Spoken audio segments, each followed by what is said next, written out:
लागली पण हसायचं काही नाव घेना। मला टेन्शन आलं, मला वाटलं ही बहुतेक माता बहिरी असणार आहे, हिला ऐकू येत नसणार आहे म्हणलं। त्यामुळे अगोदर इकडे तिकडे बघत्या आणि मग हसत्या, लोक करते तसं करत्या। तिला मनापासून सॉरी मागितली, तिला म्हणलं ताई माझं चुकलं, मला माफ करा, मला माहित नव्हतं तुम्ही बहिरा आहे। एकदम खाडकन उठली, म्हणली तू बहिरा, तुझं खानदान बहिरा म्हणली सगळं। अहो म्हणलं मग तुम्ही हसत काय नाही मगापासून, दिसत नाही का म्हणली, एवढं मेकअप करून आल्या म्हणली, लिपस्टिक वगैरे लावून, हसून मेकअप घालू का? लक्षात ठेवा, जगात सर्वात सुंदर काय असेल तर हसणं। लक्षात ठेवा, चेहऱ्यावरती हास्य पाहिजे, त्याशिवाय माणूस सुंदर दिसत नाही। पाटील सरांनी मला सांगितलं, अण्णा साहेब तुम्ही कार्यक्रम करणार आहे, इथं डान्सचा कार्यक्रम आहे, तुम्ही आमच्या पोरांना काही देणार आहे का?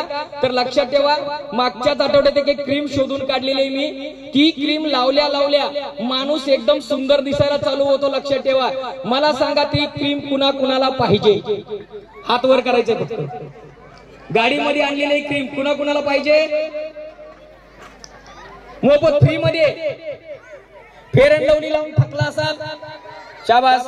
फिको टर्बलचे दर परवडत नसतील तर 100% तुम्हाला ती क्रीम लावल्या लावल्या तुम्ही सुंदर दिसणार आहे। दिसता का नाही? हे आमचा कॅमेरामॅन सोबत आलेले आहेत, त्याच्यामध्ये तुम्ही सुंदर लावल्या लावायचं आणि तिकडे बघायचं, 100% तुम्ही सुंदर दिसणार।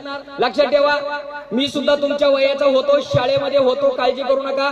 असाच आम्ही पण दंगा करत होतो, मध्ये लेक्चर यायचं, मी शाळेमध्ये फार हुशार होतो। लक्षात ठेवा, माझं सांगलीमध्ये सोन्याचं दुकान आहे। कशाचं दुकान आहे पोरांनो? कशाचं दुकान आहे? मग तुम्ही म्हणणार एवढा सगळा उद्योग सोडून हा उपद्व्याप कशासाठी? तर लक्षात ठेवा पोरांनो, आता मी जे या ठिकाणी आलेलो आहे हे माझ्यासाठी नाही, हे फक्त तुमच्यासाठी आलेलो आहे। आजपर्यंत असंख्य शाळा कॉलेजमध्ये मी गेलेलो आहे, तुमचं आयुष्य तुम्ही भरकटलेलं आहात, तुम्हाला आता वाटतं आम्ही जे करतो ते चांगलं आहे। तुम्हाला फक्त एकच गोष्ट देणार आहे, त्यामुळे तुमचं भविष्य 100% उज्ज्वल होणार आहे। तुमचा जास्त वेळ घेणार नाही, मला माहित आहे तुमचा कार्यक्रम आहे। तर लक्षात ठेवा, एक 40 मिनिटांसाठी शांतता ठेवायची आहे, कुणी एकमेकाशी अजिबात बोलायचं नाही। कारण आता जे सरांनी हा जो उपद्व्याप मांडलेला आहे याच्यामध्ये कुणाचा कुठल्याही प्रकारचा स्वार्थ नाही। प्रत्येकाला वाटतं येणारी पिढी चांगली घडावी आणि माता पालक इथे जमलेले आहेत, ठराविक पिता पालक सुद्धा आहेत।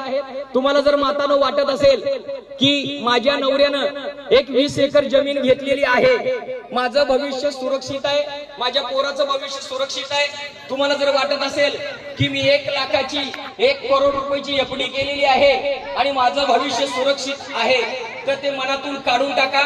कारण तुमचं जर खरं भविष्य काय असेल तर तुमची पोरं आहेत। जर तुमची पोरं व्यवस्थित घडली, तुमच्याकडे प्रॉपर्टी नसली तरी चालेल, तुमचा पोरगा तुमच्या प्रॉपर्टीची गाडी पुढे वाढवत नेणार आहे।